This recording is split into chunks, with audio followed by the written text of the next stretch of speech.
네, 오늘은 한 과목 면제 기쁨, 한 과목 면제 기쁨이라는 제목으로 하나님 말씀 전하도록 하겠습니다. 한 500년, 600년 전에 영국과 아주 먼 나라죠. 영국과 이 조선의 두 왕이 등장합니다. 비슷한 시기에 등장합니다. 비슷한 꿈을 꾸면서 나라를 세우게 됩니다. 먼저 1392년, 대충 1400년이라고 보시면 되겠습니다. 이성계가 조선을 건국을 하고 그보다 100년 뒤인 1509년 헨리 8세가 튜더 왕가를 영국에 세우게 됩니다. 두 왕 모두 꿈이 있었어요. 부국 강병한 나라를 만들어서 후손들에게 정말 살기 좋은 위대한 나라를 물려주고자 꿈을 꿨습니다. 영국의 왕은 대영제국이라는 영광을 후손들에게 물려주었습니다. 결국 그 꿈을 이 땅 가운데 실현시켰습니다. 반면 조선은 가까운 나라인 일본에게 나라를 빼앗기는 수모를 당하게 되었고, 또 동족 간의 전쟁을 통해서 아픈 역사를 품은 연약한 나라를 후손들에게 물려주게 되었습니다. 여러분, 과연 무엇이 동일한 꿈에 다른 결과를 낳게 되었을까요? 영국민들은 한국민에 비해서 유전자가 우수한 민족이기에 이런 결과를 낳았던 것일까요? 아니면 저들의 언어인 영어가 세계에서 가장 뛰어난 언어이기 때문에 세계 표준 언어가 되었을까요? 저는 오늘 우리가 같이 읽은 그 33절에서 그 이유를 찾을 수 있다고 생각합니다. 우리 다 같이 한번 한 목소리로 다시 한번 읽어보겠습니다. 33절 준비 시작. 그런즉 너희는 먼저 그의 나라와 그의 일을 구하라. 그리하면 이 모든 것을 너희에게 더하시리라. 아멘. 영국의 헨리 8세 튜더 왕가의 시작은 영국 역사에서 아주 큰 의미가 있습니다. 왜냐하면 로마 가톨릭에서 분리되어서 개신교 국가로 출발하는 바로 그 시발점이 되었던 시기이기 때문입니다. 바로 그 왕부터 이것이 시작되었습니다. 반면에 이성계는 어떤 정책을 취했습니까? 고려를 지배했던 불교를 억압했습니다. 그리고 나라를 다스리는 새로운 패러다임으로 유교, 즉 공자의 사상을 채택했습니다. 여러분, 500년 세월 동안 영국은 어떻게 변했습니까? 개신교 국가의 핵심 나라로 그렇게 자리 잡아갑니다. 그러던 중에 저들도 우리처럼 내전이 벌어졌어요. 어떤 이유로요? 청교도 칼빈주의자들과 국교회주의자들은 서로의 믿는 방식에 차이를 놓고 내전을 벌였어요. 한쪽은 보수였고 한쪽은 중도파였습니다. 영국판 6.25라고 할 수 있는 바로 이 전쟁은 저들의 믿는 방식, 그 차이 때문에 벌어졌다는 것입니다. 처음엔 여러분, 청교도들이 승기를 잡았어요. 아십니까 여러분? 영국 왕이 한때 없었어요. 저들이 왕을 잡아서 목을 뱄습니다. 왕정이 잠시 끊겼어요. 그리고 나서 무슨 일이 벌어졌냐? 왕을 따르던 이 파들이 다시 일어나서 왕을 다시 세우고 이번에는 청교도들을 핍박하기 시작했어요. 그래서 여러분, 우리가 잘 알고 있는 종교의 자유를 찾아서 메이플라워를 타고 영국에서 지금 미국 동부인 신대륙으로 저들이 옮겨가게 된 것입니다. 여러분, 그렇게 영국은 영국대로 강성해졌고 신대륙에 정착한 미국의 조상들은 북미 대륙에서 청교도 신앙을 가지고 계속 그렇게 성장해 나가게 됩니다. 여러분, 그거 아십니까? 현재 세계 누구나도 부인할 수 없는 가장 강력한 1등 선진국은 미국이죠. 근데 여러분, 지금은 미국의 푸들로 불리는 영국, 그 위세가 예전만 못합니다. 하지만 연방 국가들, 영국과 호주와 뉴질랜드와 캐나다, 그 모든 GDP라고 하죠. 국내 총생산, 1년에 얼마를 벌었는가, 그걸 다 합치면 미국의 GDP랑 거의 일치해요. 즉 여러분, 한번 생각해 보시죠. 전 세계를 영국의 후손들이 어찌 보면 양분하고 있는 것입니다. 두 믿음의 계파가 큰 두 민족을 이루어서 전 세계 땅을 차지하고 있고, 많은 해변의 모래알과 같이 셀 수 없는 그 후손들이 그 땅에 위에 살아가고 있게 되었습니다. 저는 여러분, 북미에서 유학하는 동안 그 무엇보다 저들의 조상들이 이루어 놓은 그 영적인 유산이 참 부러웠어요. 그리고 생각해 봤습니다. 영국도 한국과 같이 원래 저들 자신만의 토착 신앙이 분명히 있었을 것 같은데 저들은 어떻게 해서 전 민족이 기독교화 되었을까 참 궁금했습니다. 왜 저들의 마을은 어디를 가나 마을 센터에 가장 높은 멋진 빌딩인 교회가 있고 그 교회를 중심으로 사람들이 살아가는가? 그 생활을 영위하고 있는가? 한번 생각해 보게 되었습니다. 그 영미문화권에 부어주신 하나님의 축복을 보면서 저는 저 민족이 현대판 이스라엘이 아닌가라는 생각을 해본 적이 있습니다. 여러분 그거 아십니까? 영국은 원래 누더기 같은 역사를 지닌 나라예요. 때론 북유럽에 있는 여러 나라들이 힘이 좋을 때, 힘이 셀 때 쳐들어왔어요. 침공했어요. 그래서 왕국을 세웠습니다. 때론 대륙에서 프랑스에서 건너온 이민족들이 건너와서 자기들의 왕국을 세우고 그렇게 역사가 복잡한 그런 기록을 갖고 있습니다. 따라서 여러분 우리가 영어를 공부할 때 여러분 동사 외울 때 많이 힘드셨을 거예요. 불규칙이 많아요. 불규칙이 많은 이유는 한마디로 여러 언어의 영향을 받았기 때문에 그렇게 불규칙이 많은 것입니다. 한마디로 여러분 과학적으로 뛰어난 언어가 결코 아니라는 것입니다. 또 여러분 원래 저들의 체구가 저렇게 장대했느냐, 서양 사람들 특히 영미문화권에 있는 사람들이 그렇게 키가 컸느냐, 등치가 컸느냐, 산업혁명 때 공장 남자 노동자들의 평균 키를 측정해 놓은 기록에 의하면 평균 165였어요. 165. 원래 여러분 기골이 그렇게 장대한 민족도 아니라는 것입니다. 생각해 보십시오. 역사적 전통성도 그리 없고 언어를 봐도 그렇게 머리가 좋은 것 같지도 않고 체구가 그렇게 컸던 것 같지도 않은 그 민족이 왜 오늘날 전 세계 중심 국가로 우뚝 서게 되었을까요? 저는 여러분 양화진에 갈 때마다 느낍니다. 거기에 200기 정도 되는 무덤을 볼 때마다, 방한 외국인 선교사 무덤에 갈 때마다 저는 유심히 봅니다. 어디서 오셨는지, 어느 나라에서 오셨는지 유심히 봅니다. 80%, 90%가 영국과 미국과 캐나다와 호주에서 오셨어요. 거기서 인생을 바쳐서 우리나라에 오셔서 사역하시고 거기에 묻힌 분들입니다. 또 여러분, 저는 찬송가를 부를 때 잠시 멈추고 작곡가와 작사가를 꼭 확인하는 버릇이 있습니다. 무슨 사연으로 누가 이걸 썼는지를 꼭 보는 버릇이 있습니다. 그때마다 제 눈에 들어온 사실은 80에서 90% 역시 미국과 영국의 성도들이, 목사님들이 지으신 곡조와 가사라는 것입니다. 저들의 신앙 고백이었고 저들의 하나님을 향한 사랑의 고백이었습니다. 사랑의 메시지였습니다. 저는 이전 교회에서 목사님께서 애국하는 교회라는 슬로건을 내걸었을 때 처음에 선뜻 이해가 되지 않았습니다. 아니 도대체 애국과 교회라는 두 단어 사이에 무슨 상관관계가 있기 때문에 무슨 연결고리가 있기에 애국하는 교회가 될 수가 있는가 잘 이해가 되지 않았습니다. 근데 여러분 이제는 깨달았어요. 이제는 알겠더라고요. 밖에 나가서 북미에 있다가 보니까 더 선명하게 들어오더라고요. 저들은 먼저 그의 나라와 그의 일을 구했고 그 축복의 응답으로 하나님 말씀의 정말 실현으로 이 모든 것을 더하는 축복을 받고 살고 있다는 것입니다. 여러분 이게 선명하게 보이니까 굉장히 저는 한국에 돌아오고 싶은 마음이 커졌습니다. 왜냐하면 이미 신앙생활에 있어서 개인으로 치면 전애들은 작년과 같아요. 하지만 우리 한국교회는 이제 막 청소년기를 지나고 있기 때문입니다. 한국교회, 한국에 할 일이 너무나 많아 보였습니다. 저들이 일궈놓은 영적인 유산을 한국에도 반드시 일구어 놓고 싶은 그런 마음이 불붙듯이 일었습니다. 여러분, 부러우면 지는 거라는데 저는 지는 게 아니고요. 한국의 벤치마킹에서 가능하면 한 명이라도, 한 분이라도 하나님 말씀에 순종해서 하나님 일에 참여하게 만드는, 또 선교에 나아가게 만드는 그런 사람이 되고 싶더라고요. 그게 영광스럽고 자랑스러운 나라를 우리 후손들에게 물려줄 수 있는 인간의 비책이 아닌 하나님의 비책이라는 걸 깨닫게 되었습니다. 여러분 한번 생각해 보십시오. 지도를 보십시오. 영국이란 나라 그렇게 크지 않습니다. 남한과 북한 합쳐놓은 바로 그 크기입니다. 그리고 여러분 우리나라가 작게 느껴진다면 그 나라도 작은 나라예요. 또 인구수를 보십시오. 7천만입니다. 7천만. 남북한 합친 우리 민족의 숫자와 거의 일치합니다. 또 영국 내에도 여러분 스코틀랜드, 잉글랜드, 웨일즈, 아일랜드가 있어요. 또 저희들끼리 박터지게 싸웠어요. 한국도 비슷하죠. 신라, 백제, 고구려, 가야가 경쟁을 했었어요.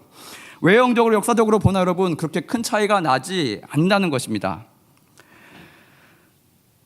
저 나라가 조상적부터 물려받은 대단한 자원이 있어서 금수저의 나라여서 그렇게 위대한 온 세계가 부러워하는 그런 나라가 된 게 아니라는 것입니다. 그저 저들은 근현대사를 통틀어서 하나님을 가장 사랑했고 하나님께서 원하시는 일에 가장 앞장섰던, 목숨을 다해 순종했던 그런 나라였던 것입니다. 여러분, 그러면 우리도 할 수 있지 않겠습니까? 우리도 하나님에 대한 뜨거운 사랑과 열정이 있는 민족이지 않습니까? 세계 기독교사에서 찾아볼 수 없는, 여러분, 새벽마다 모여서 기도하는 민족이고 금요일마다 밤을 새워 그렇게 기도하는, 여러분, 저력이 있는 그런 민족입니다. 미국 다음으로 선교사를 가장 많이 보낸 나라라고 이야기합니다. 근데 여러분, 통계에 착시 현상이 있습니다. 나라 규모로 보면 미국은 우리보다 인구가 10배나 많아요. 10배가 많은 나라에서 보낸 숫자랑 10배가 적은 나라에서 보내는 숫자랑 그냥 비교하면 어떻게 그게 공정한 비교이겠습니까? 사실 여러분, 우리가 지금 가장 많은 선교사를 파송하는 나라이지 않습니까? 저들은 국민소득이 우리보다 더 많습니다. 5만 불이 넘습니다. 이제 우리 갓 3만 불 넘었어요. 생각해 보십시오. 정말 우리는 힘에 겨울 정도로 하나님의 일 앞에 그렇게 우리의 물질과 시간과 땀과 피를 들여서 그렇게 앞장서고 있습니다. 여러분, 한국 기독교 우리 교회 가운데 문제가 많다고 합니다. 하지만 여러분, 우리 너무 걱정하지 않았으면 좋겠어요. 너무 또 여러분, 우리 스스로를 보면서 자주하지 않았으면 좋겠습니다. 여러분, 밖에서는요 우리나라를 부러워합니다. 어떻게 해요? 기독교 선진국이라고 그렇게 부릅니다. 제가 다녔던 한 회사에서는요 11조 계산에서만 40명을 채용했다고 전해지는 록펠러가 세운 그런 회사였는데, 신기한 것이 여러분, 100여 년이 지났는데 아직 그 전통이 살아 있었어요. 전 세계 지사마다 신우회가 있는데 분기별로 릴레이 기도를 하는 거예요. 이메일이 쫙 뿌려집니다. 지구가 도는 시간대에 맞춰서 몇 시부터 몇 시까지는 우리 지사에서 이런 기도 제목으로 기도를 할 거니까 몇 시부터 몇 시까지는 다음 지사에서 기도를 해다오. 이렇게 여러분 릴레이 기도를 하고 있는 거예요. 또 여러분, 저는 회사 일이 아니라 그때 아시아 태평양 지역에 있는 신우회 회원들이 비행기를 타고 상해에 모였어요. 호텔 장소를 빌려서 여러분 집회를 했어요. 집회. 회사를 위해서, 나라를 위해서, 하나님 국가의 팽창을 위해서. 한국 신우회에서 지원해준 회비로 저는 가게 됐는데, 거기서 만난 한 싱가포르 청년의 고백을 듣고 저는 깜짝 놀랐습니다. 그 청년이 그때 우리 찬양을 도와주러 왔었어요. 그때가 2007년쯤이었는데 그 친구가 제게 이런 고백을 하더라고요. 자기는 1997년이죠. IMF 때 한국이 안 망할 줄 알았대요. 이게 무슨 소리입니까? 그래서 제가 물어봤어요. 왜? 어떻게? 그랬더니 그 친구 하는 말이, 한국이 하나님 앞에 열심히 유별한 나라인데, 하나님 일에 그렇게 힘겹도록 충성하는 나라인데, 하나님 앞에 그렇게 기도하기에 힘쓰는 나라인데, 하나님께서 붙들고 쓰시는 지팡이와 같은 나라인데 그렇게 결코 망하게 두실 리가 있겠느냐, 그렇게 얘기하더라고요. 그리고 또 하나님 나라 일하는데, 선교 일하는데 많은 물질이 필요하니까 보래요. 갑자기 삼성을 소니보다 앞서게 하시고, 갑자기 그냥 지방 메이커였던, 로컬 메이커였던 현대를 전 세계에서 유명한 브랜드로 만들어서 각종 필요한 물질들을 하나님께서 그렇게 너희에게 공급해 주시지 않았냐라고 하는 것입니다. 그렇게 오히려 어려움을 겪고 나니까 더 크게 성장하게 만드시는 하나님의 터치를 자기는 받다는 거예요. 여러분, 저는 그 믿음 좋은 싱가포르 청년을 보면서 한국교회에 거는 기대를 느꼈어요. 기대. 우리가 유망주더라고요. 우리가 블루칩이더라고요. 그저 우리 자신만의, 우리 한국교회만의 신앙의 흥왕 성패가 아니라 다른 나라들이 우리의 선전을 기대하고 있더라고요. 그러면서 바라보고 있더라고요. 사랑하는 우리 홍대 설교 성도님들, 우리 이런 기대에 우리가 부응해야 되지 않겠습니까? 오늘 우리 33절 말씀 붙들고 우리 일상의 모든 염려들 다 주께 맡기고 우리는 하나님 일에 충성하는 저와 여러분 되었으면 좋겠습니다. 우리의 계획과 우리의 꿈과 우리의 치열한 계산보다 더 넘치게 부어주시는 하나님의 계획과 하나님의 꿈과 하나님의 계산을 우리 삶 속에 부어지게 하는 저와 여러분 되었으면 좋겠습니다. 여러분, 그것이 이루어지게 되어서 우리가 뭔가 열심히 구해서 그렇게 우리 힘으로 안간힘을 써서 얻는 것보다 여러분 더 좋지 않겠습니까? 하나님께서 부어주시고 하나님께서 허락해 주신 그 축복이 더 낫지 않겠습니까? 해외에서 공부를 해보니까 여러분 스카이캐슬로 대변되는 한국의 빡빡한 입시 환경과 정말 다르더라고요. 쟤네들 고등학생들은 무슨 축복을 받았는지 뛰어놀아요. 별로 고3인데 공부도 안 해요. 잔디밭에 막 뛰어놀고 막 그래요. 저렇게 여유를 부려도 되나? 한나라의 기둥이 될 아이들이 저렇게 공부를 안 해도 되나? 뒤처지지 않을까라는 생각이 들 정도였습니다. 또 저 친구들은 악기를 하나둘씩 너무 잘 다뤄요. 어떤 친구들은 또 스포츠에 빠져 있는 친구들은 아마추어인데 가끔 금메달 따요. 올림픽 나가서. 아니 시간적으로 금전적으로 얼마나 여유가 있길래 저들은 저런 축복을 누리나라고 봤더니 이런 생각이 들더라고요. 쟤네들은 한 과목을 면제받았구나. 쟤네들은 한 과목을 면제받은 기쁨과 축복을 지금 누리고 있는 거구나라는 생각이 들었습니다. 우리가 여러분 국영수라는 세 과목에 쌓여 있을 때 저들은 모국어니까 국어가 면제가 돼요. 그냥 영어랑 수학만 하면 되더라고요. 진짜요. 나중에 또 여러분 결국은 학문적으로 승부를 벌이게 되는데 학문적으로 뭐 박사학위나 뭐 어려운 논문으로 진검승부를 벌이게 될 때 보니까 너무 유리해요. 너무 유리해요. 모국어로 논문 쓰고 모국어로 만나서 토론하니까 여러분 배워서 하는 영어는 정말 저들의 상대가 안 되더라고요. 저들은 이미 조상을 너무 잘 만나서 모든 분야에 여유 있게 앞에 서 있더라고요. 여러분 저는 꿈을 꿔봅니다. 여러분도 꿈을 꿔보시기 바랍니다. 같이 꿈꿨으면 좋겠어요. 언젠가 한국도 한 과목 면제가 되는 그 기쁨을 우리 후손들에게 물려주는 저 여러분 되었으면 좋겠습니다. 여러분 우리 시간이 걸리겠지만 이미 조금씩 그런 조짐이 이미 보이고 있습니다. 여러분 유튜브 보십시오. 홍대 앞에 한국어를 유창하게 하는 외국인들이 너무 많아졌어요. 근래 한 10년 사이에 벌어진 일들입니다. 저는 이게 그냥 한류의 영향으로 생각하지 않아요. 선교하는 민족에게 주시는 그 나라 언어의 확산이라고 확신합니다. 여러분 생각해 보십시오. 우리가 인도를 갑니다. 베트남을 갑니다. 네팔을 갑니다. 대만을 갑니다. 어디 가나 여러분 한국어가 통해요. 한국어를 모국어처럼 잘해요.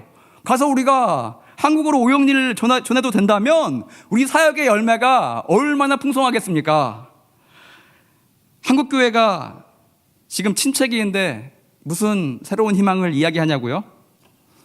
여러분 생각해 보십시오. 영미문화권 저 500년 세월 동안 저들도 여러 번의 침체기가 있었어요.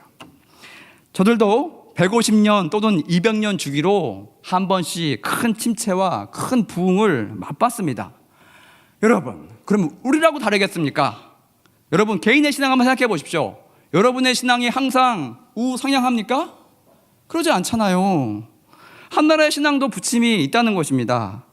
다만 하나님께 쓰시는 민족은 다시 하나님의 사자들을 통해서 하나님의 사명 가운데 불타오르는 한 교회를 통해서 다시 둘불과 같이 일어서게 하나님께서 일하신다는 것입니다. 저들에게도 여러분 500년 동안 여러 침체기 가운데 3번의 큰 부흥이 있었는데 예를 들어 첫 번째 임했던 부흥을 한번 살펴봅시다. 여러분 아까 얘기했죠. 1620년에 영국에서 선교들이 건너갔어요. 왜? 핍박을 통해서 핍박 때문에 건너갔어요. 건너갈 때 무슨 일이 있었냐? 아버지와 아들이 목숨을 걸고 배를 타고 건너갔습니다. 건너가서 세월을 지나다 보니까 3세대, 그 땅에서 태어난 3세대 아이들에게 문제가 생겼어요. 무슨 문제냐? 이제 도시가 내륙으로 팽창해 갑니다. 그러면서 신도시들이 하나둘씩 생기기 시작했어요. 이제 3세대 아이들은 부모님을 떠나서 할아버지를 떠나서 자신만의 핵가족을 이루게 됩니다. 저들에게는 참된 신앙에 대한 갈망 그런 게 본래부터 없었어요. 그건 아버지 세대 일이고 그건 할아버지 세대의 일이었어요. 그러자 이 친구들은 할아버지 아버지의 통제에서 벗어나자 점점 교회와 멀어지기 시작합니다. 그때 미국은 큰 위기를 맞게 됩니다. 신앙에 대한 목마름이 전혀 없는 세대가 태어나게 되었습니다. 여러분 그런 위기 속에 하나님께서 영국에서 한 목사님을 보내세요. 조지 해필드라는 목사님 오셨는데 이분은 순회 설교자인데요. 특징이 있어요. 원고가 없어요. 원고가 없고 그날 기도하시고 바로바로 받는 말씀을 그 청년들에게 전하는데 이 청년들이 마음이 무너지기 시작하는 거예요. 하나님 복음 가운데 이들이 다시 반응하기 시작하는 거예요. 또 여러분, 당시 과학이 발달한 계몽주의 사회였어요. 학문계나 했다는 지식인들은 이제 과학의 세대지 더 이상 신앙으로 그렇게 믿음으로 산 세대가 아니라는 그런 잘못된 생각 가운데 휩싸이게 되었습니다. 그때 동시대에 조나단 에도다라는 목사님은 거의 2시간에 걸쳐서 조목조목 논리적으로 반박하면서 계몽주의 사상이 아닌 우리가 왜 하나님을 따라야 되는가를 설교를 했습니다. 지식인들은 이 목사님에게 감복당했어요. 항복했어요. 다시 미국이란 나라는 하나님이 저들의 마음을 흥분시키사 다시 하나님 앞에 위대하게 쓰임받는 그런 민족으로 거듭나게 되었습니다. 여러분, 이와 마찬가지로 우리 눈에 지금 희망이 없어 보여도 하나님께서 하시면 됩니다. 인간의 그래프는 앞뒤 논리가 있어요. 갑자기 점프를 하면 이상해요. 근데 하나님이 임하시면 갑자기 영적인 점프가 일어난다는 거예요. 말도 안 되는 일이 갑자기 일어난다는 거예요. 이 아래에 있던 점이 갑자기 여기에 찍힙니다. 그게 바로 부흥이고, 바로 우리는 그 순간을 기도하고 기다려야 됩니다. 하나님께서 우리 민족 가운데 일하시기 시작하실 때 우리는 그런 동일한 부흥을 반드시 맛보게 될 것입니다. 그런 부흥을 꿈꾸는 저와 여러분 되었으면 좋겠습니다. 다음 주에 우리 제주 선교를 앞두고 있죠. 우리 모두 세상 염려가 많으실 것입니다. 오늘 같이 읽었던 우리 본문처럼 여러 가지 염려가 여러분의 생각과 여러분의 눈을 어둡게 할 것입니다. 하지만 여러분, 그 모든 것들은 다 뒤로 흘려보내고 우리 하나님 말씀 앞에, 주의 명령 앞에 순종하는 여러분 되었으면 좋겠습니다. 그의 나라와 그의 일을 먼저 구하시는 홍대사교회 성도님들 다 되시길 주님의 이름으로 축복합니다. 아멘. 다 같이 한번 그리스도의 계절 찬양하시고 기도하시겠습니다.